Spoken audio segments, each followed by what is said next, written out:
మొత్తం 252 వచ్చినాయి ఇప్పటి వరకు, మొత్తం 8 కౌంటర్స్. అయితే మేము వచ్చినాక ఇక్కడ ఏమైందంటే కొంచెం రష్ ఎక్కువ ఉన్నదని ఎస్సీ కాలనీ దూరం అయితే ఎస్సీ కాలనీ ఒక 2 కౌంటర్స్ ప్లస్ అక్కడ వాటరింగ్ అవి అని అరేంజ్ చేసిన. తర్వాత బీసీ కాలనీ అక్కడ ఒక 2 కౌంటర్స్, చర్చిలో మన తర్వాత అక్కడ హెల్ప్ కొరకు రైటింగ్ కొరకు దరఖాస్తు రాయడానికి కూడా హెల్ప్ డెస్క్ కూడా పెట్టారు.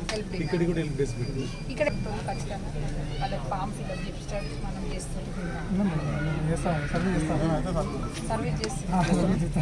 మేము మార్నింగ్ మీటింగ్లో చెప్పిన 2 యూత్ కూడా ఆర్గనైజేషన్స్ వచ్చి హెల్ప్ చేయండి ఫామ్ నింపడానికి కొరకు. తర్వాత మళ్ళీ ఒకసారి మళ్ళీ చెక్ చేస్తారు. అదే వేరే ఊర్లలో ఏం చేసినట్టే వీళ్ళు అట్టి లేట్ అయినా పర్లేదు ఫిల్అప్ చేసుకొని ఇక్కడ కూడా అంతే మేడం. నాకు నిన్న 900 డిస్ప్యూట్ అయినాయి. మళ్ళీ వచ్చేవరకు అప్లికేషన్ లేవండి, మళ్ళీ తెప్పించి మళ్ళీ ఇచ్చేసినాం.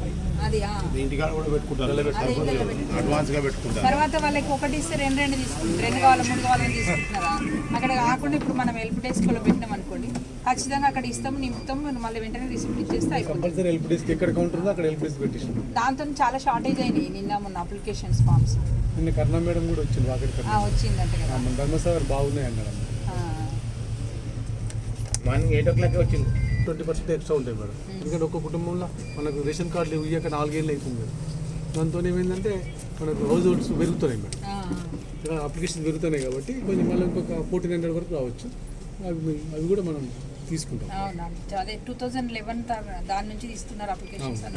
హౌస్ హోల్డ్స్ పెరిగినాయి కాబట్టి ఈ అప్లికేషన్ సంఖ్య కూడా పెరుగుతాయి. ఇప్పుడు మళ్ళీ రేషన్ కార్డు లేని కూడా చాలా మంది ఉన్నారు కదా, అవి మన వైట్ పేపర్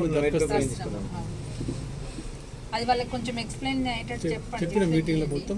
ఎందుకంటే మాకు రేషన్ కార్డు లేదు టెన్షన్ పడిపోతారు వాళ్ళు, ఒక దగ్గర మాకు లేవు అప్లికేషన్ తీసుకుంటారు. ప్రతి ఒక్కరికి ఎక్స్ప్లెయిన్ చేసిన మళ్ళీ కౌంటర్స్ కూడా వీళ్ళకి కూడా చెప్పి